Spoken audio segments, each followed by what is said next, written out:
সরাসরি খেলা লাইভ দেখার জন্য আপনাদের কাজ হবে ইউটিউবে চলে আসুন। হ্যাঁ, আপনারা কিন্তু সরাসরি ইউটিউব থেকে লাইভ খেলা দেখতে পারবেন। ইউটিউবে কিন্তু সরাসরি লাইভ দেখানো হবে। ইউটিউবে আসার পরে কাজ হবে সার্চে চলে আসুন। সার্চে গিয়ে আপনারা লিখবেন ফ্রি ফায়ার ই স্পোর্টস অফিসিয়াল। এই লেখাটা ভালোভাবে দেখে নেবেন, প্রয়োজনে আপনারা স্ক্রিনশট দিয়ে নিতে পারেন। এই যে ফ্রি ফায়ার ই স্পোর্টস অফিসিয়াল এই লেখাটা লিখে আপনারা সার্চ করবেন। যখনই ফ্রি ফায়ার ই স্পোর্টস অফিসিয়াল লিখে সার্চ করবেন, এই যে তাদের অফিসিয়াল ইউটিউব চ্যানেলটা পেয়ে যাবেন। এই ইউটিউব চ্যানেলে চলে আসতে হবে, ফ্রি ফায়ার ই স্পোর্টস অফিসিয়াল। এই ইউটিউব চ্যানেলে আসার পরে এখানে আপনারা সরাসরি লাইভ দেখতে পারবেন। এই যে আপকামিং লাইভ স্ট্রিমের এখানে আপনারা দেখতে পাচ্ছেন ডে 1। এই যে খেলা দেখার জন্য এখানে চলে আসবেন। খেলা কখন এমনকি কবে শুরু হবে? আজকেই শুরু হবে। আজকে আমি ভিডিওটা তৈরি করছি 16ই জুলাই, মানে জুলাইয়ের 16 তারিখ থেকে খেলা শুরু হবে। আর সময়টা হচ্ছে সন্ধ্যা 7টা।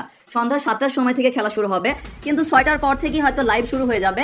এই জন্য খেলা দেখতে চাইলে 6টার পর থেকেই মাথায় রাখবেন, এমনকি 7টার সময় থেকে আশা করি খেলা শুরু হয়ে যাবে। আর এখান থেকে লাইভ দেখতে যদি সমস্যা হয়, আরও একটা চ্যানেল দেখিয়ে দিচ্ছি।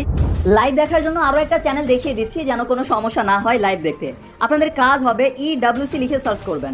শুধু EWC লিখে সার্চ করলেই একটা অফিসিয়াল ইউটিউব চ্যানেল পেয়ে যাবেন, ই স্পোর্টস ওয়ার্ল্ড কাপ। এই যে এই চ্যানেলটা আপনাদের খুঁজে বের করতে হবে, ই স্পোর্টস ওয়ার্ল্ড কাপ। এই চ্যানেলে আপনারা চলে আসবেন। এইখানেও কিন্তু লাইভ খেলাটা দেখাবে।